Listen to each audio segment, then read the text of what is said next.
Ada cerita yang baru terungkap di pengadilan saat mantan ajudan Verdi Sambo, Azan Romer menjadi saksi atas terdakwa Verdi Sambo dan Putri Chandrawati di persidangan kemarin. Azan Romer mengungkapkan cerita dirinya pernah menegur Brigadir J gara-gara menodongkan senjata ke arah foto Verdi Sambo. Hal tersebut bermula ketika pengacara Verdi Sambo, Rasa Mala Aritonang, mengkonfirmasi isi berita acara pemeriksaan Romer yang mengatakan jika ada satu situasi di mana Yosua mengisi senjata kemudian mengarahkan ke foto Verdi Sambo. Saat itu Romer menjawab pertanyaan Rasa Mala namun tidak merinci kapan aksi itu terjadi. Romer hanya menjelaskan jika aksi Brigadir Yosua terjadi di sebuah posko saat dirinya tengah membersihkan senjata bersama Barada Sadam. Tiba-tiba Yosua menghampiri keduanya dan langsung meminta senjata yang tengah dibersihkan tersebut. Yosua mengkokang senjata dan mengarahkannya ke foto Verdi Sambo. Romer yang melihat aksi Yosua langsung menegur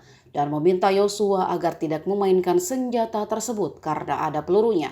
Namun teguran Romer disebutnya tidak diindahkan Yosua dan bahkan Yosua malah menjawab jika dirinya juga paham soal senjata.